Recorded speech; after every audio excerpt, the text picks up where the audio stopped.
Howdy folks, Doc here with Last Best Tool, and this is my old Delta drill press, and I really don't use it as much as I should, partially because this is just such a primitive way to adjust things using this this chuck key, and half the time the amount of time I have to spend spinning it if I can't work it by hand makes it just faster to look for other means. So what I've decided to do is modify this to see if I can run it off a ratchet. Let's try it. So the origin of this idea was I saw a YouTube short where somebody had some drill chuck keys and they fit into a small ratchet. And the whole thing looked proprietary.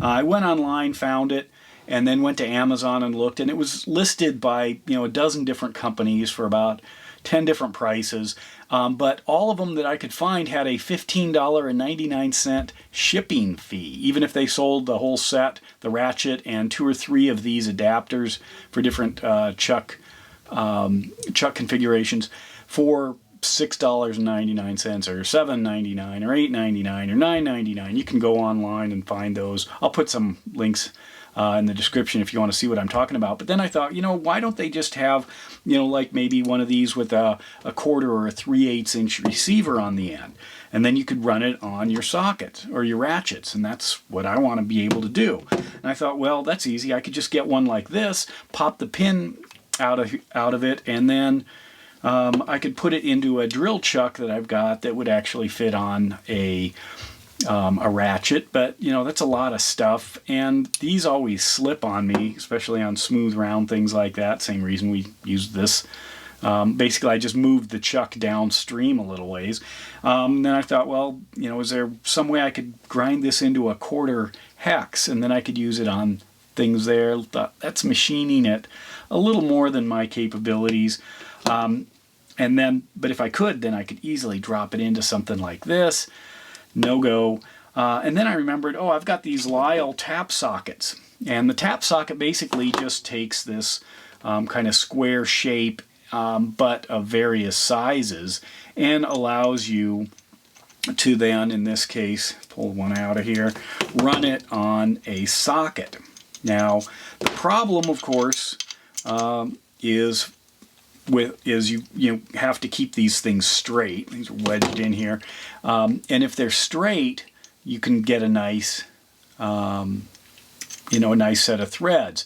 That's where the T-handles come in. They try to keep these straight, but once you move it onto something that is off to the side, there's going to be a tendency to apply some lateral force, and now you've got an uneven thread.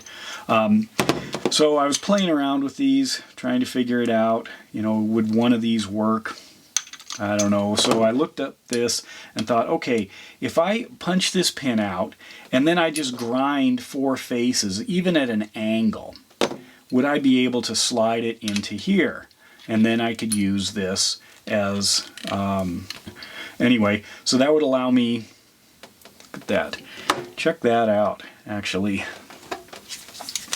Not the best workmanship here, Lisle. Look at that. Kind of a bummer. I haven't bothered to look inside these things. But there it is. Oh well. Anyway, what I'm going to do then is pop the pin out, and I'm going to grind 4 faces. I can do it pretty crude on my my belt sander, maybe my sanding wheel, and then see if I can put that in here. If I can, then I can leverage my ratchets and make a much faster transition to a new size drill bit. So let's go ahead and try it. So first thing I got to do is punch the pin out.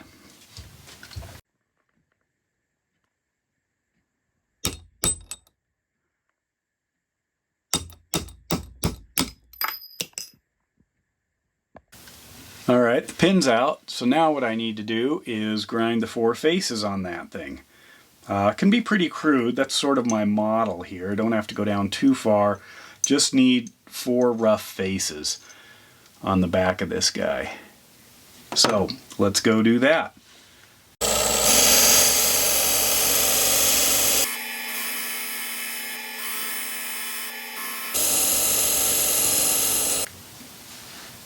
Okay, we're getting there. I just need to kind of see what I'm up against as far as fitting it into this. So it's going to have to go down a bit more. If I put this in and feel this one spins freely, so the diagonal there is still under what I need. So I'm getting there. Go back to the grinder.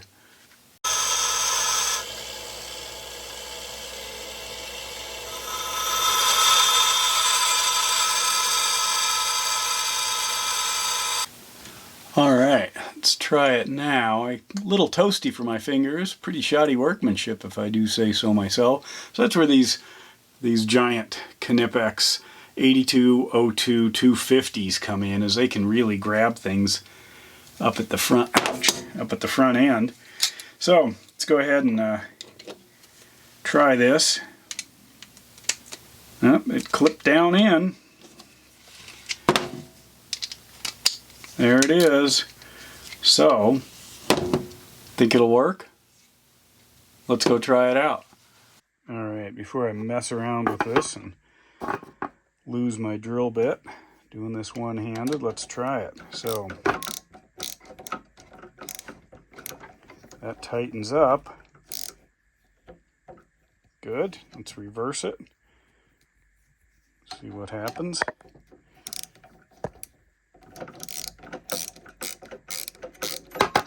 Ah, much better. I'd call that a win. And with that, dock out.